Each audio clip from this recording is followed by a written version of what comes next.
मैं विनोद हूँ। मैं एक आम आदमी हूँ, जैसा हर शहर के सरकारी दफ्तर में एक छोटा सा क्लर्क होता है। मैं भी वैसा ही था। तनख्वाह कम, ख्वाहिशें ज्यादा, लेकिन मन संतुष्ट था, क्योंकि मैं मेहनत से कमाता था, ईमानदारी से खाता था और वही घर लाता था। मेरी दुनिया बस तीन चीजों के इर्द गिर्द घूमती थी: दफ्तर, घर और मेरी पत्नी। शादी के 8 साल बाद भगवान की कृपा से मुझे एक बेटा हुआ। मैंने उसका नाम रखा हर्षवर्धन। वो मेरे लिए सिर्फ बेटा नहीं था, मेरी प्रार्थनाओं का फल था, मेरी उम्मीदों की रोशनी। जिस दिन वो पैदा हुआ, मैं पूरी रात अस्पताल के बाहर टहलता रहा। जब नर्स ने आकर बधाई हो, बेटा हुआ है कहा, तो ऐसा लगा जैसे जमीन पर पैर ही नहीं टिक रहे हों। मैंने सोचा अब मेरे दिन बदलेंगे। बेटा बड़ा होने लगा, तो मेरे सपने भी बड़े होने लगे। सुबह ऑफिस, शाम को ट्यूशन और हफ्ते में कुछ पार्ट टाइम काम। मैंने हर्ष की पढ़ाई पर सब कुछ लगा दिया। अपनी सारी ज़रूरतें, आराम, इच्छाएं सब त्याग दी। मेरे लिए एक ही चीज़ ज़रूरी थी: बेटे का भविष्य। मेरी पत्नी कहती थी, विनोद, कभी अपने लिए भी सोचो। मैं मुस्कुरा देता। मेरे लिए तो हर्ष ही सब कुछ था। वो स्कूल गया, फिर कॉलेज और आखिरकार शहर की एक बड़ी यूनिवर्सिटी में दाखिला मिल गया। मैंने गांव छोड़ा, शहर में एक कमरा किराए पर लिया, खुद जाकर उसके रहने का पूरा इंतजाम किया। वापसी पर दिल थोड़ा खाली सा लग रहा था, लेकिन उम्मीदों से भरा हुआ भी। कुछ महीने बाद उसका फोन आया। आवाज में हिचकिचाहट थी।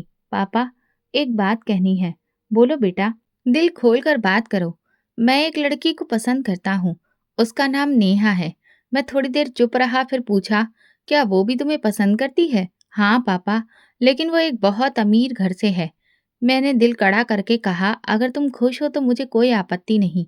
मेरी यही चाह है कि तुम सुखी रहो। काश मैं जान पाता कि सुखी जीवन सिर्फ दौलत से नहीं बनता। नेहा के घर वालों से बात हुई, लेकिन वो राजी नहीं थे। उनका कहना था कि वो अपनी इकलौती बेटी की शादी किसी गरीब घर में नहीं कर सकते। लेकिन नेहा जिद पर अड़ी थी। वो हर्षवर्धन पर जान छिड़कती थी। इसी बीच मेरी पत्नी का निधन हो गया। मैं पूरी तरह टूट गया। हर्ष और नेहा तर्पण के लिए गांव आए। नेहा ने पहली बार हमारा घर देखा।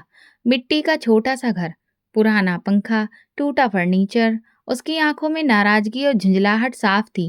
कुछ दिन बाद हर्ष ने कहा, पापा, नेहा शादी के लिए तैयार है, लेकिन एक शर्त है, हमें गांव छोड़कर हमेशा के लिए शहर में रहना होगा। मैंने कहा, बेटा, इस गांव में अब बचा ही क्या है? अगर वो तुम्हें खुश रखेगी तो मैं सब छोड़ने को तैयार हूँ। शादी के बाद हम शहर आ गए। गांव का घर, आंगन, पीपल का पेड़, पत्नी की यादें, सब पीछे छूट गया। नेहा का घर एक आलीशान कोठी था। अंदर दाखिल होते ही हर चीज चकाचौंध से भरी थी। मुझे ऊपर की मंजिल पर एक कमरा दे दिया गया। नेहा ने साफ कुछ नहीं कहा, लेकिन उसकी आंखें बता रही थी कि मैं सिर्फ एक मजबूरी हूँ। पहले दिन मुझे खाने की मेज पर बुलाया गया, लेकिन तभी नेहा के पिताजी आए और धीरे से कहा, मेहमानों को इज्जत मिलती है, लेकिन मेहमान हमेशा के लिए नहीं रहते। मैंने ये सुन लिया पर चुप रहा। फिर मेरा खाना मेरे कमरे में भेजा जाने लगा। नेहा ने कहा कि उसके पिताजी को अच्छा नहीं लगता कि मैं सबके साथ खाऊं। हर्ष ने एक बड़ी कंपनी में नौकरी पकड़ ली। नेहा के पिता ने उसे अपने कारोबार में शामिल कर लिया। मैं दिन भर अकेला रहता, कभी लॉन में बैठकर अखबार पढ़ता, कभी पुरानी फाइलें पलटता। नौकर खाना चाय दे जाता, लेकिन कोई बात करने वाला नहीं था। एक दिन नेहा ने घर में पार्टी रखी। मैंने सोचा शायद बुलाया जाएगा, लेकिन मेरा कमरा अंदर से बंद कर दिया गया। नौकर बोला, मैडम ने कहा है आपको शोर से तकलीफ होगी।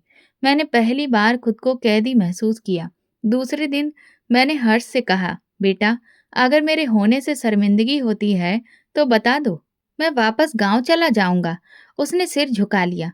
एक शाम मैंने नेहा को मेहमानों से कहते सुना, बस एक परेशानी है कि एक बुजुर्ग हमारे साथ रहते हैं। मैं चुपचाप अपने कमरे में चला गया। दिल थक सा गया था। कुछ दिन बाद हर्ष मेरे पास एक लिफाफा लाया। उसमें मोबाइल फोन और एक नया कुर्ता था। पापा, ये आपके लिए है। बेटा, तोहफा अच्छी बात है, पर व्यवहार सबसे जरूरी होता है। एक दिन वो मुझे शहर घुमाने ले गया। पार्क, मॉल, सब दिखाया। शायद चाहता था कि मैं खुश रहूं, पर मेरे अंदर एक खालीपन था जो हर दिन बढ़ता जा रहा था।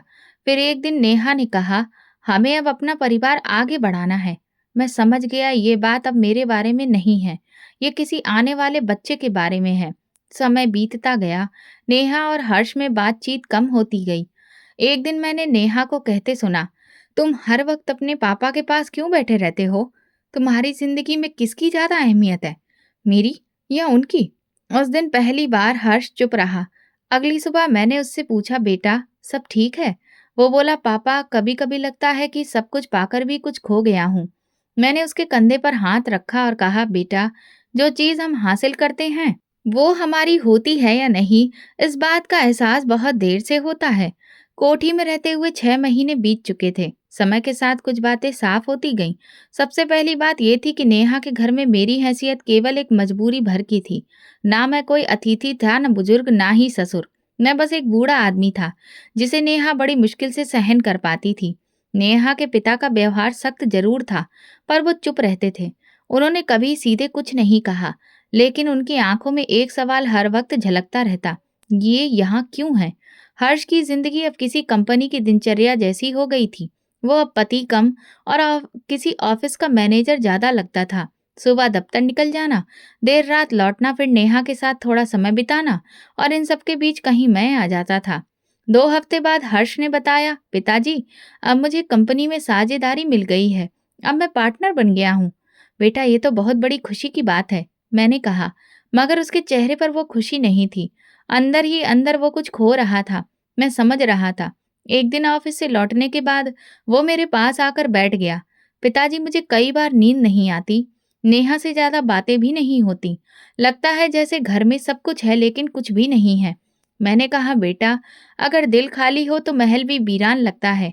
वो मुस्कुराने की कोशिश करता, लेकिन उस मुस्कान में सिर्फ थकान थी। उस कोठी में सब कुछ था, नौकर, सुविधाएं, सजावट, मगर प्रेम, सम्मान और सुकून नहीं था। नेहा और उसके पिता जैसे हर वक्त जताते रहते कि हम उनके एहसान पर जी रहे हैं। 8 साल बीत गए। समय के साथ चीजें बदली, लेकिन कुछ सच्चाइयां वही रहीं।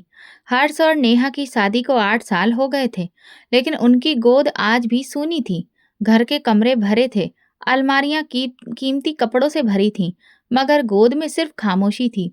शुरुआती 2-3 साल किसी ने कुछ नहीं कहा। सबने सोचा अभी नए हैं, समय आने पर सब हो जाएगा। लेकिन चौथे साल के बाद सवाल उठने लगे।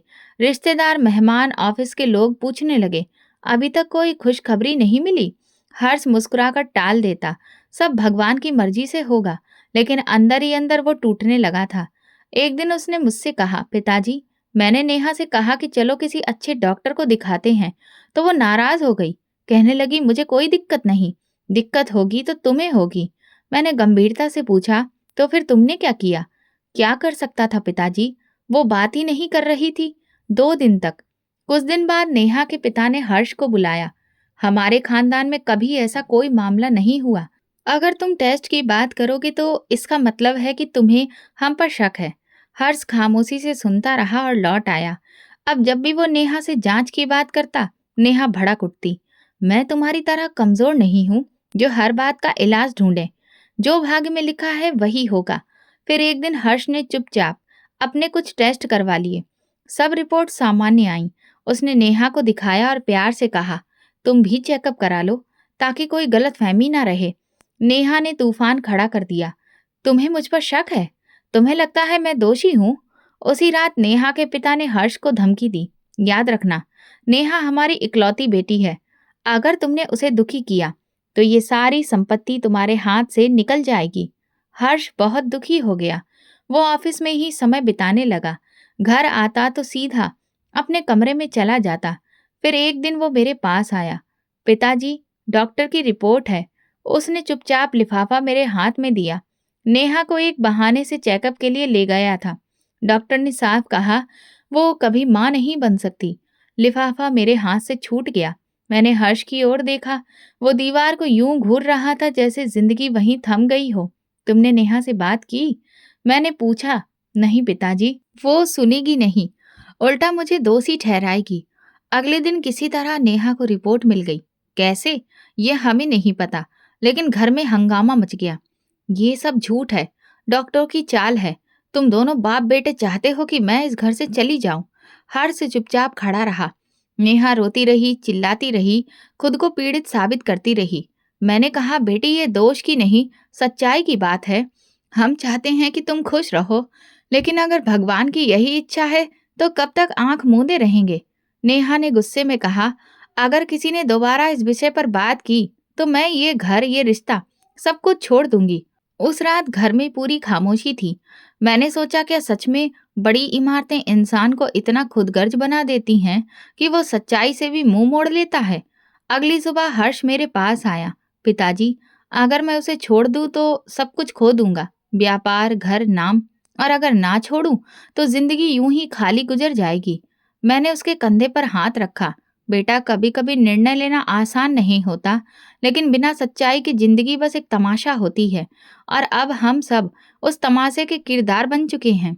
कुछ दिनों की खामोशी के बाद दिल बेचैन हो गया। मैंने तय किया, गांव जाऊंगा, पुराने लोगों से मिलूंगा, शायद मन हल्का हो। 8 साल बाद गांव लौट रहा था। कार खुद चलाई, रास्ते भर पुरानी यादें मन में घूमती रहीं। गांव पहुंचा, बहुत कुछ बदल चुका था, मगर लोग वही थे। मोहल्ले में बच्चों की भीड़ गाड़ी के चारों तरफ इकट्ठा हो गई। अरे, विनोद काका आ गए। कुछ बुजुर्ग मिलने आए, हालचाल पूछा। एक ने हंसकर कहा, शहर में खूब नाम कमा रहे हो। मैंने मुस्कुराकर कहा, अब जिंदगी तो भगवान की मर्जी पर चलती है। दूसरे दिन चचेरे भाई के घर गया। पुराना सा घर, सादा सामान, लेकिन चेहरों पर संतोष और शांति थी। वही दो लड़कियां किताबें लेकर आईं। उनमें से एक 17-18 साल की लड़की बेहद शांत थी। नाम था आराध्या। भाभी ने बताया, हमारी पड़ोसन की नातिन है। माँ बाप का बचपन में देहांत हो गया, नानी पाल रही है। बहुत संस्कारी और शांत स्वभाव की बच्ची है। मैंने उसे ध्यान से देखा। सादगी, मासूमियत और गहराई, बिना किसी बनावट के। अगले दिन घर से निकलते समय आराध्या की नानी ने कहा, बेटा, भगवान तुम्हें खूब तरक्की दे। शाम को अकेले बैठा था तो एक ख्याल आया, अगर हर्ष इस लड़की से विवाह कर ले तो शायद सब कुछ ठीक हो सकता है। वो अनाथ है, सादा है, कोई लोभ नहीं, कोई जरूरत नहीं, और सबसे बढ़कर शायद भगवान उसे मातृत्व का सुख दे दे। मैंने अगली सुबह खुद को समझाया कि ये सिर्फ एक नेक इरादा है। मैं किसी की जिंदगी बर्बाद नहीं कर रहा, बस अपने घर को बचाने की कोशिश कर रहा हूँ। मेरी नीयत साफ है और एक अनाथ बच्ची की जिंदगी भी संवर सकती है। दोपहर को फिर से भाई के घर गया। बातों ही बातों में भाभी से कहा, आपकी पड़ोसन की नातिन बहुत सुशील बच्ची लगती है। अगर कहीं अच्छा रिश्ता नहीं आया हो तो मेरे पास एक प्रस्ताव है। भाभी चौंक गई। रिश्ता? मैंने कहा, हाँ, अपने बेटे के लिए। पर वो तो पहले से शादीशुदा है ना? मैंने क्षण भर रुककर कहा, जी, लेकिन बात यह है कि वहां संतान की कोई संभावना नहीं है और हमारा हर्ष इस समय बहुत परेशान है। भाभी चुप हो गई, फिर बोली, लड़की अनाथ है, नानी के सहारे पली बड़ी है। अगर आप गंभीर हैं तो बात कर सकते हैं। मैंने हामी भर ली और अगले दिन आराध्या की नानी के घर गया। एक सादा सा बैठक कमरा, पुरानी खाट और 2 कप चाय। मैंने साफ शब्दों में कहा, मैं अपने बेटे हर्ष के लिए रिश्ता लेकर आया हूँ। वो पढ़ा लिखा है, शहर में नौकरी करता है और अच्छा लड़का है। नानी की आंखों में खुशी छलकने लगी। बहुत बड़ा काम कर रहे हैं विनोद जी, बच्ची का भाग्य बदल जाएगा। मैंने मन में एक बोझ महसूस किया। भाग्य बदलने की बात तो कही, लेकिन ये नहीं बताया कि मेरे बेटे की पहले से शादी हो चुकी है। मैंने सोचा, ये बात बाद में संभाल लेंगे। अभी तो मकसद केवल एक है, एक वारिस जो हमारे वंश को आगे बढ़ाए। शाम को लौटकर मैंने हर्ष से फोन पर बात की। पापा, सब ठीक है? बेटा, एक बात कहनी है, लेकिन धैर्य से सुनना। मैंने सारी बात बताई। वो चुप हो गया। पापा, आप ठीक तो हैं? ये बहुत बड़ा निर्णय है।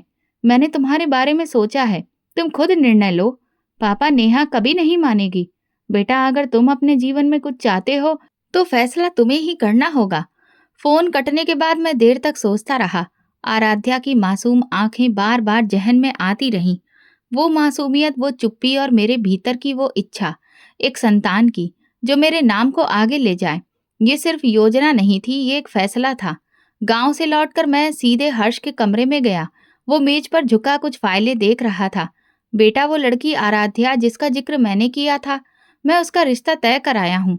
पापा, आप इतनी आगे बात बढ़ा आए। मैंने तो अभी हाँ भी नहीं की। मैंने सिर्फ बात की है, फैसला तुम्हारा है। कुछ पल बाद वो बोला, अगर मैं हाँ कर भी लूं तो नेहा का क्या? वो नहीं मानेगी। उसे समझाओ। अगर उसे संतान नहीं चाहिए तो कम से कम तुम्हारी बात तो माने। 2 दिन बाद नेहा को शक हुआ। उसने सीधा सवाल किया, हर्ष, क्या तुम किसी और से शादी करने का सोच रहे हो? हर्ष चौंक गया। तुम्हें कैसे पता चला? पापा की बातों से अंदाजा हो गया। हर्ष ने सब साफ साफ बता दिया। एक अनाथ लड़की है, हम सिर्फ संतान के लिए विवाह करना चाहते हैं और उस विवाह का तुम्हारी जगह पर कोई असर नहीं होगा। नेहा हंसी। तुम मुझसे कह रहे हो कि मेरी जगह बनी रहेगी और तुम किसी और से शादी करोगे? नेहा, मैं सिर्फ एक बच्चा चाहता हूँ। तुम भी तो चाहती थी कि हम गोद लेने के बारे में सोचें। गोद लेना और दूसरी शादी एक जैसी बात नहीं होती हर्ष। 2 दिन तक बहस चलती रही। फिर नेहा ने एक अजीब प्रस्ताव रखा। ठीक है, तुम शादी कर लो, लेकिन एक शर्त पर। क्या शर्त? उस लड़की से सिर्फ संतान लोगे। जैसे ही बच्चा होगा उसे तलाक दे दोगे और ये बात लिखित में होगी, कानूनी दस्तावेज में। हर्ष चौंका। तुम मुझसे वादा करने का कागज मांग रही हो? ये सिर्फ एक सुरक्षा है, ताकि तुम्हें याद रहे कि तुम मेरे हो। शाम को वकील घर आया। एक कानूनी दस्तावेज तैयार हुआ। लिखा गया कि हर्ष दूसरी शादी के बाद पहली संतान के तुरंत बाद तलाक देगा और अगर नहीं दिया तो नेहा को सारी संपत्ति वापस मिल जाएगी। मैंने हर्ष की ओर देखा। उसने चुपचाप दस्तखत कर दिए। अगली सुबह मैं गांव रवाना हुआ। नेहा ने मुझे टोका। मैं एक बात साफ कर दूं, अगर आप उस लड़की को शहर लाने की सोच रहे हैं तो उसे सोच ही रहने दीजिए। उसे गांव में ही रखिए। बेटी, हमने कभी तुम्हारी सीमाएं नहीं लांगी। तुम भी हमारी मजबूरी समझने की कोशिश करो। वो कुछ बोले बिना लौट गई। गांव पहुंचकर मैं सीधा अपने भाई के घर गया। उन्हें बताया रिश्ता मंजूर है, हर्ष तैयार है। भाभी खुश होकर बोली, भगवान ने आराध्या की सुन ली। बातों में मैंने झूठ बोल दिया। पहली पत्नी की सहमति से रिश्ता तय हो रहा है, बस संतान का ही मामला है। आराध्या की नानी की आंखों में आंसू थे। मेरी नातिन का भाग्य खुल गया। 2 दिन बाद विवाह की तारीख तय हो गई। सब कुछ सादगी से संपन्न हो गया। पंडित जी ने मंत्र पढ़े, वर वधू ने अग्नि के 7 फेरे लिए और दहेज के स्थान पर सिर्फ एक मंगलसूत्र दिया गया। आराध्या की आंखों में खुशी थी, लेकिन एक डर भी था। वो इस रिश्ते को नई शुरुआत समझ रही थी, पर सच्चाई कुछ और थी। विवाह के बाद मैंने गांव के पुराने घर की सफाई शुरू करवाई। 2 कमरे ठीक करवाए, दरवाजे मरम्मत कराए और एक छोटा रसोई घर बनवाया। बहू को वहां ले गया। वो धीरे धीरे उस घर को अपनाने लगी। ये घर बहुत प्यारा है पापा जी। हाँ बेटी, थोड़ा पुराना है पर अब तुम हो तो सुंदर लग रहा है। दूसरे दिन हर्ष शहर लौट गया। मैंने आराध्या से कहा, बेटी घबराना मत, हर्ष हफ्ते में एक बार आएगा। उसका काम बहुत व्यस्तता वाला है। उसने चुपचाप सिर हिला दिया। गांव में कुछ बातें जरूर हुई। शादी में ज्यादा मेहमान क्यों नहीं आए? दूल्हा शहर में क्यों रहता है? हमने किसी को सफाई नहीं दी। हर हफ्ते एक दिन हर्ष आता। आराध्या उसका ख्याल रखती, खाना बनाती और खामोशी से सेवा करती। एक दिन उसने हर्ष से पूछा, आप हमेशा इतने थके हुए क्यों आते हैं? उसने मुस्कुराकर बोला, शहर का काम बहुत थका देता है, लेकिन तुम्हारे हाथ का खाना सारी थकान मिटा देता है। आराध्या ने ये सुना तो उसके चेहरे पर जैसे रोशनी खिल गई। शायद पहली बार किसी ने उसके हाथ के खाने की तारीफ की थी। मेरी नजर सब पर थी। मैं देख रहा था कि आराध्या अब खुद को इस घर का पूरा हिस्सा मान चुकी थी। रोज सुबह मेरे लिए नाश्ता बनाती, दोपहर को समय पर खाना देती, शाम को चाय और कपड़ों की सफाई। मैंने एक दिन कहा, बेटी तुम तो हर काम में निपुण हो गई हो। उसने सिर झुकाकर कहा, बाबूजी आप तो मेरे पिताजी जैसे हैं। मैंने नानी से सीखा है कि बड़ों की सेवा से मन सुकून से भरा रहता है। उसकी जुबान में कोई शिकायत नहीं थी, सिर्फ कृतज्ञता थी। दूसरी ओर हर्ष कुछ बदला बदला सा लग रहा था। पहले हफ्ते में वो 2 दिन ही रुकता था, अब 3 दिन रुकने लगा। रविवार की शाम जाने की बजाय अब सोमवार की सुबह जाता। मैंने कहा, बेटा नेहा को शक तो नहीं होता? नहीं बाबूजी, उसने कहा, मैं कह देता हूँ, ऑफिस का काम है। एक दिन हर्ष और आराध्या आंगन में बैठे थे। मैं अंदर से उनकी बातें सुन रहा था। आराध्या ने पूछा, क्या कभी आपको मेरी जिंदगी के बारे में जानने की इच्छा हुई? हर्ष बोला, बताओ, मैं तुम्हारी कहानी सुनना चाहता हूँ। मैं बहुत छोटी थी जब मेरे माता पिता चल बसे। नानी ने पाला पढ़ाया, लेकिन गरीबी ने कभी पीछा नहीं छोड़ा। जब आपका रिश्ता आया तो सोचा शायद अब कुछ बदल जाएगा। हर्ष कुछ देर चुप रहा, फिर बोला, जिंदगी हर किसी को पूरी नहीं मिलती। तुमने जो सहा है वो प्रशंसा के योग्य है। मैं ये सुनकर चौंक गया, क्योंकि उसकी आवाज में वो कोमलता थी जो पहले केवल नेहा के लिए होती थी। एक दिन आराध्या ने मेरी पुरानी कमीज सिल दी। बाबूजी, ये मैं सिल देती हूँ। कमीज पुरानी हो चुकी है, लेकिन अभी काम चल जाएगा। मैंने उसकी तरफ देखकर कहा, बेटी, तुमने तो जैसे इस घर में नई जान डाल दी है। उसने कहा, ये घर मेरा है बाबूजी, और आप मेरे अपने हैं।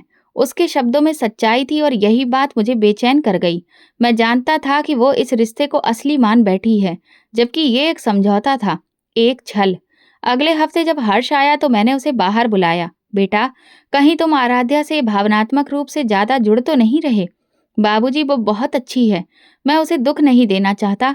याद है ना, तुमने क्या वादा किया था? याद है बाबूजी, लेकिन दिल कमजोर पड़ता है। वो बहुत मासूम है। बेटा, भावनाओं के चलते वादे नहीं तोड़े जाते। आराध्या को अभी सच नहीं पता। जब समय आएगा तुम्हें उसे तलाक देना होगा। वो कुछ नहीं बोला, बस सिर झुका लिया। आराध्या इन बातों से अनजान अपने कामों में लगी थी। कभी मटके में ठंडा पानी भरती, कभी शाम को आंगन में दीपक जलाकर बैठती, हर्ष के लिए रजाई तैयार रखती। हर दिन जैसे वो इस रिश्ते को और मजबूत कर रही थी। एक दिन गांव की एक महिला आई। बहू बहुत सुघड़ है, भगवान उसे खुश रखे, तेरे घर की शोभा बन गई है। मैंने हल्की मुस्कान के साथ कहा, हाँ, भगवान उसका भाग्य अच्छा करे। पर अंदर एक चुभन सी थी। ये विवाह जो समझौते पर हुआ था, अब धोखे में बदलता जा रहा था, और इस धोखे का कारण मैं था। शादी को 5 महीने हो चुके थे जब एक दिन आराध्या ने सुबह कहा, बाबूजी, कुछ दिनों से चक्कर आते हैं, भूख भी नहीं लगती। मैंने उसे ध्यान से देखा। बेटी, लगता है सेहत बिगड़ गई है, चलो डॉक्टर को दिखाते हैं। हम गांव के क्लिनिक गए। डॉक्टर ने चेकअप किया। अगले दिन रिपोर्ट आई। बधाई हो, बेटी माँ बनने वाली है। मेरा दिल जैसे बज उठा। मैंने आराध्या की ओर देखा। वो शर्म और आश्चर्य से सिर झुकाए बैठी थी। बेटी, ये तो भगवान का आशीर्वाद है। तुमने हमारे घर में उजाला कर दिया। शाम को मैंने हर्ष को फोन किया। बेटा, भगवान ने सुन ली, आराध्या गर्भवती है। कुछ क्षण चुप्पी रही, फिर बोला, सच में बाबूजी? आपको यकीन है? डॉक्टर की रिपोर्ट सामने है। मैं इस हफ्ते आ रहा हूँ। उसकी आवाज में उलझन और खुशी दोनों थी। हर्ष शुक्रवार को आया। आराध्या ने दरवाजा खोला। वो मुस्कुराई।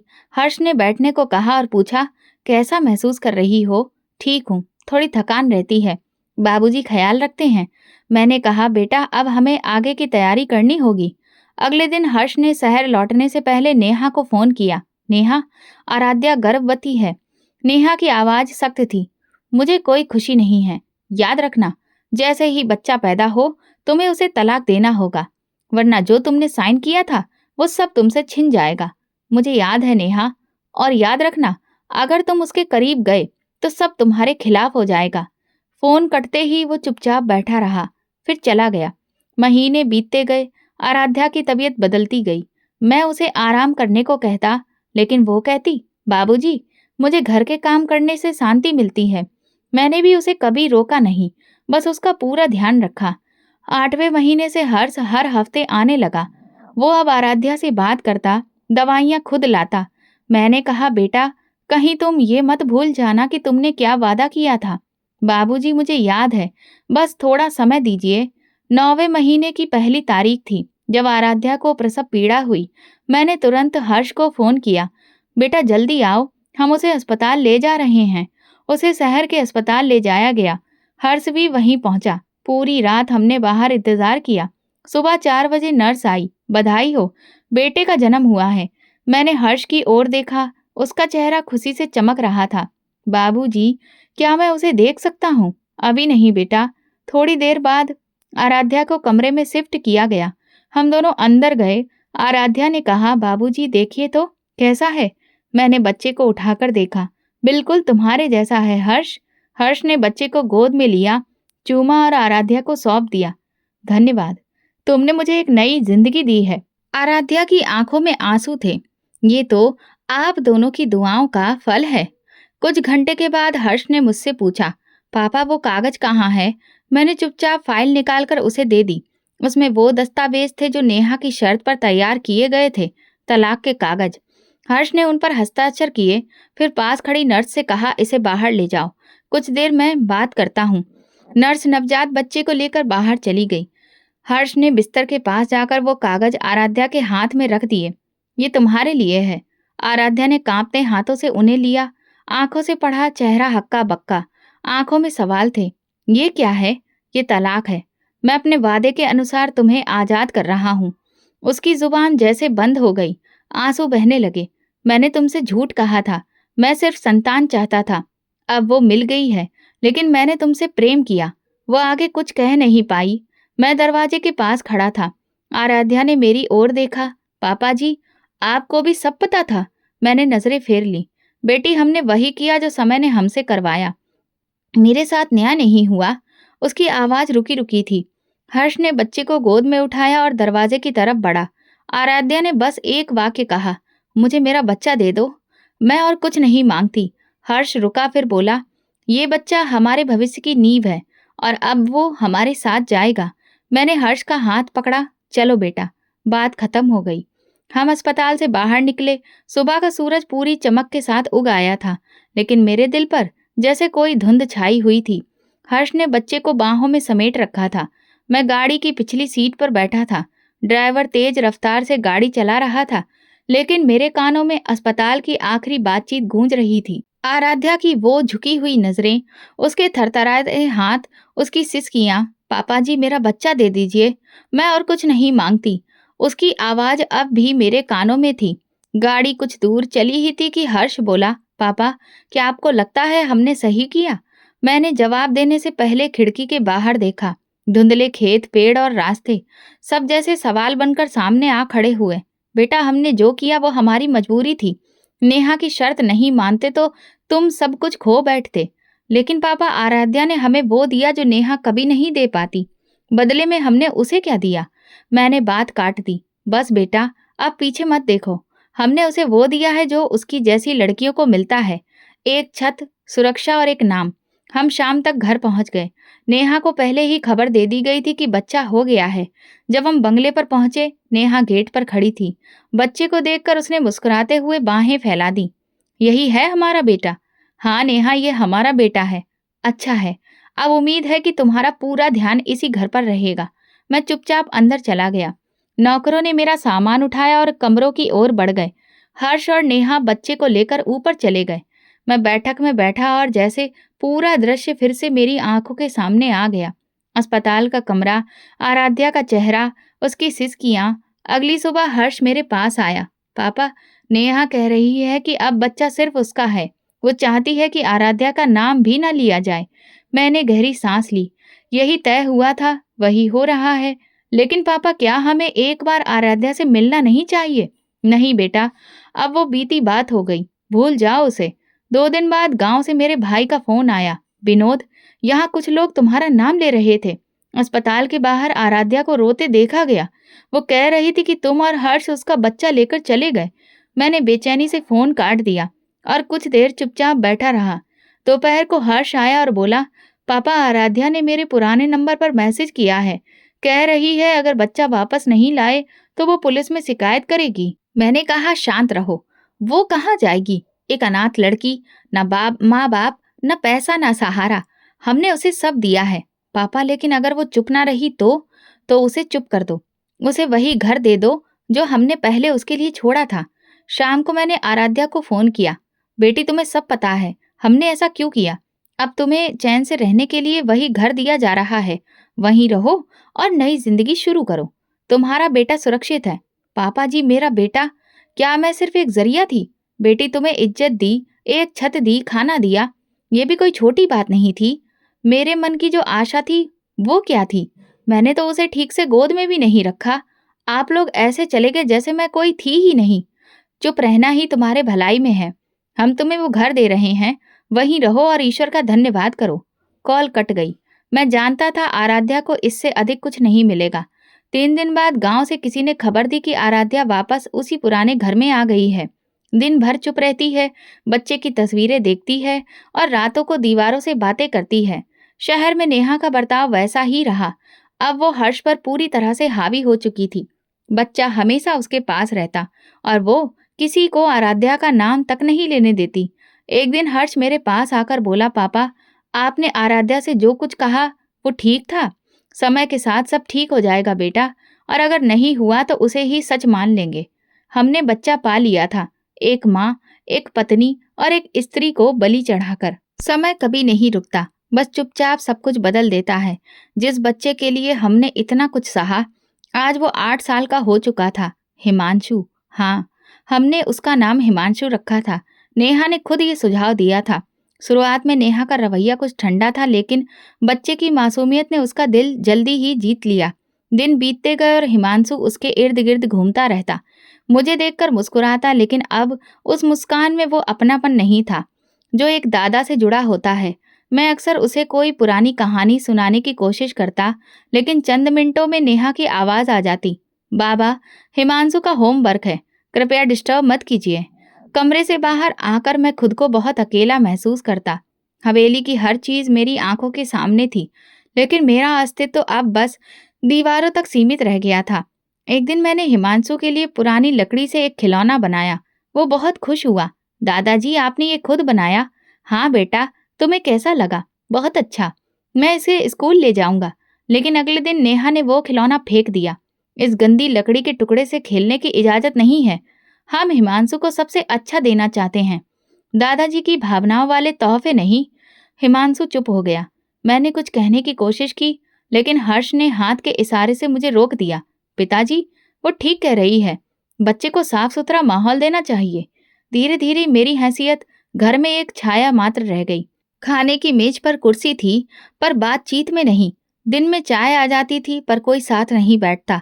मैं एक तमाशबीन था जो 8 साल से ये तमाशा देख रहा था। एक दिन नेहा ने हर्ष से कहा, मुझे लगता है आपके पिताजी को गांव चले जाना चाहिए। इस उम्र में गांव की हवा अच्छी लगती है। हर्ष ने कहा, पिताजी को यहाँ रहने की आदत हो चुकी है। आदतें बदली जा सकती हैं, नेहा बोली। उनकी खांसी की आवाज से मेरी नींद खुल जाती है। वो पुराने विचारों वाले हैं। हिमांशु पर असर पड़ रहा है। मैं पास ही बैठा था।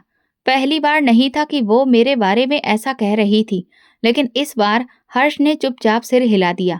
अगली सुबह नाश्ते पर हर्ष मेरे पास आया।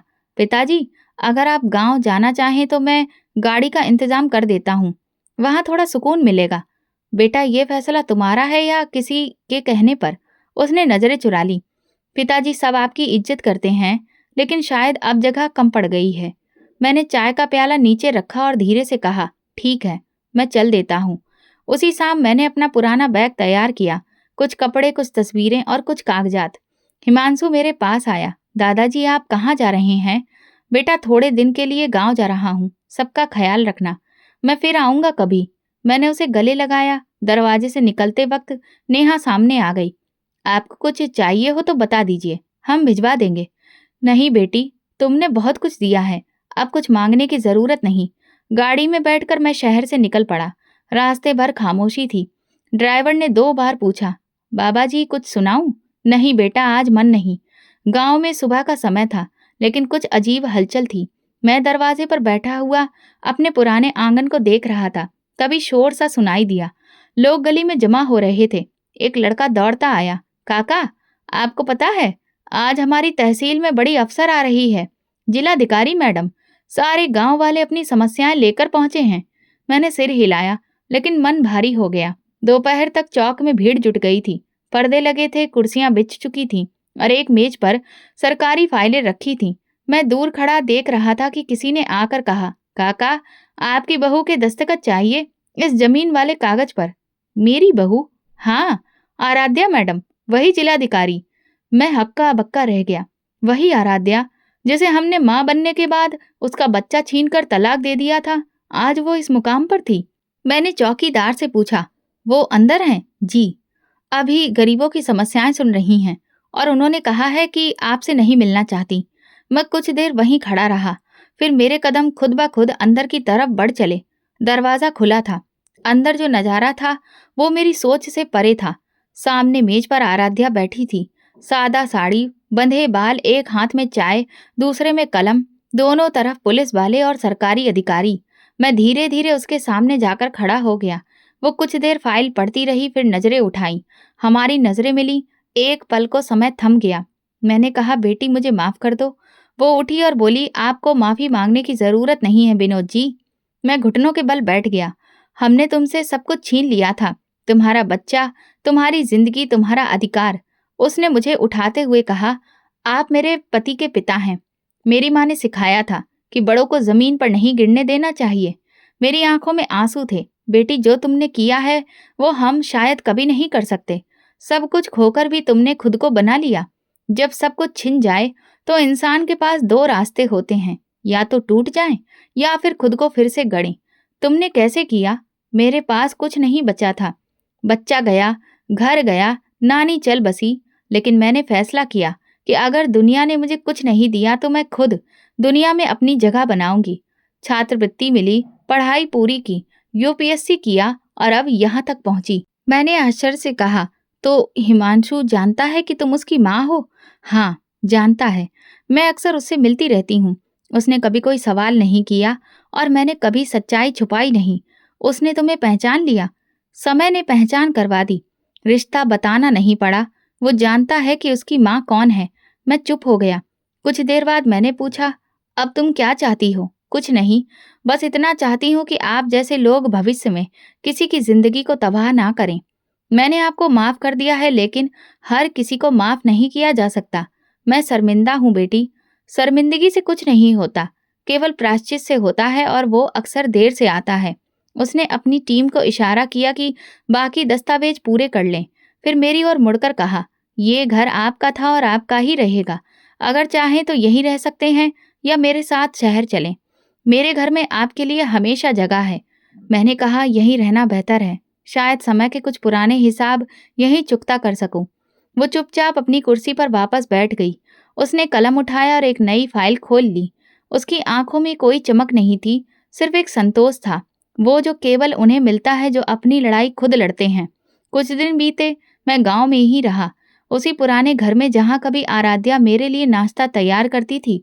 अब वही आंगन सुनसान था, लेकिन बाहर दुनिया बदल चुकी थी। लोग जो पहले मुझे तिरस्कार से देखते थे, अब सम्मान से मिलते थे। शायद इसलिए कि मैं आराध्या का पिता ससुर था। आराध्या हर हफ्ते सरकारी काम से गांव आती और हर बार चुपचाप मेरी खैरियत पूछ जाती। कभी कभी कोई कर्मचारी मेरे लिए दवा या खाने पीने का सामान ला देता और कहता, ये मैडम साहिबा ने भेजा है। एक दिन मैंने खुद उसे फोन किया, बेटी मैं तुमसे कुछ कहना चाहता हूँ। कहिए। मुझे तुमसे कुछ और नहीं चाहिए, बस ये जानना है कि तुमने ये सब कैसे सहा और आज इस मुकाम तक कैसे पहुंची। कुछ पल खामोशी रही, फिर उसने कहा, कल शाम मेरे दफ्तर आ जाइए, मैं समय निकाल लूंगी। अगले दिन मैं तय समय पर उसके कार्यालय पहुंचा। वो फाइलों के बीच बैठी थी, जैसे रोजमर्रा के कामों में डूबी हो। मुझे देखकर उसने कुर्सी की ओर इशारा किया, बैठिए। मैं बैठ गया। उसने अपनी फाइल बंद की और कहा, आपने पूछा था ना कि मैं यहाँ तक कैसे पहुंची। सुनिए, शादी के बाद जो हुआ वो आप जानते हैं। बच्चे के जन्म के बाद आपने और हर्ष ने मुझसे मेरा सब कुछ छीन लिया। मैं गांव लौटी, नानी का देहांत हो गया और मैं उस पुराने घर में अकेली रह गई। मेरे पास कोई आमदनी का साधन नहीं था, लेकिन एक संकल्प था, किसी पर बोझ नहीं बनना है। मैंने दोबारा पढ़ाई शुरू की, पुराने प्रमाण पत्र निकाले, एक छात्रवृत्ति के लिए आवेदन किया, दिन रात मेहनत की, कभी रोटी के साथ पानी पिया, कभी भूखे पेट सोई। फिर जब सिविल सेवा परीक्षा का परिणाम आया, मेरा नाम पहले स्थान पर था। तब भी मैंने किसी को कुछ नहीं बताया। प्रशिक्षण लिया और फिर पहली नियुक्ति मिली। हर कदम पर यही सोचती थी, क्या मेरा बच्चा मुझे कभी पहचानेगा। फिर एक दिन मैं शहर गई, जहां आप लोग रहते थे। स्कूल में हिमांशु को देखा, एक बार नहीं कई बार। कुछ दिनों बाद खुद उससे बात की। शुरू में वो मुझे एक आंटी समझता रहा, लेकिन जब मैंने उसे अपनी कहानी सुनाई, वो चुप हो गया। फिर एक दिन उसने खुद कहा, आप मेरी माँ हो ना? मुझे लगता है मैंने आपको पहले भी देखा है। तब मुझे लगा, समय ने देर जरूर की, लेकिन पहचान मुकम्मल कर दी। मैंने धीरे से पूछा, और वो अब तुमसे मिलने आता है? हाँ, हर महीने आता है। कभी मेरे साथ किताबें पढ़ता है, कभी चाय पीता है। एक दिन उसने कहा, माँ, मुझे आप पर गर्व है। मेरी आंखें भर आईं। बेटी, मैंने तुमसे सब कुछ छीन लिया, फिर भी तुमने मुझे माफ कर दिया। जी, बदला लेना आसान होता है, लेकिन अपने भीतर इंसानियत बचाना मुश्किल। मैंने आपसे बदला नहीं लिया, क्योंकि मैंने आपके व्यवहार को अपनी तरक्की में बाधा नहीं बनने दिया। अब आपका स्थान वही है जो होना चाहिए। अगर आप चाहें तो मेरे साथ शहर चलिए, वहां रहने का पूरा प्रबंध है, या फिर अपने गांव में रहिए। हर स्थिति में आपको सम्मान मिलेगा। मैंने धीरे से कहा, मैं यहीं रहूंगा, अब सुकून यहीं है। आराध्या ने मुस्कुराकर सिर हिलाया, जैसा आप चाहें। बस एक बात याद रखिए, जो रिश्ता कागज पर जुड़ता है वो समय के साथ टूट सकता है, लेकिन जो रिश्ता दिल से बनता है वो सदियों तक कायम रहता है। तुमने मेरी आंखें खोल दी बेटी। अब देर नहीं करूंगा। जो समय बचा है उसे अच्छे कार्यों में लगाऊंगा। मैं गांव में एक विद्यालय बनवा रही हूँ। अगर आप चाहें तो उसके संचालन की जिम्मेदारी संभाल सकते हैं। मैंने खुश होकर हामी भर दी। मुझे ये काम स्वीकार है। आराध्या ने फिर से फाइल खोली और कहा, अब मुझे जाना होगा। कुछ अर्जियां बाकी हैं, लेकिन मेरे घर के दरवाजे आपके लिए हमेशा खुले हैं। मैं कार्यालय से निकला तो सूरज ढल रहा था। आसमान नारंगी हो चुका था और हवा में एक नई ताजगी थी। मैंने आकाश की ओर देखा और पहली बार दिल में सच्चा सुकून महसूस किया। आराध्या ने बदला नहीं लिया। उसने ऊंचाइयां चुनी और उन्हीं ऊंचाइयों से हमें एक नई जिंदगी दी। वो हमारी सजा नहीं बनी, वो हमारी शिक्षा बनी। और शायद यही सबसे बड़ा प्रतिशोध था, खामोशी से आगे बढ़ जाना और सबको पीछे छोड़ देना। तो दोस्तों, अगर आपको हमारी कहानी पसंद आई हो तो कमेंट करके ज़रूर बताएं। वीडियो को लाइक करें और ज़्यादा से ज़्यादा शेयर करें। अगर आप चैनल पर नए हैं तो सब्सक्राइब ज़रूर करें और नोटिफिकेशन बेल दबाएं ताकि अगली अपडेट सबसे पहले आपको मिले। धन्यवाद।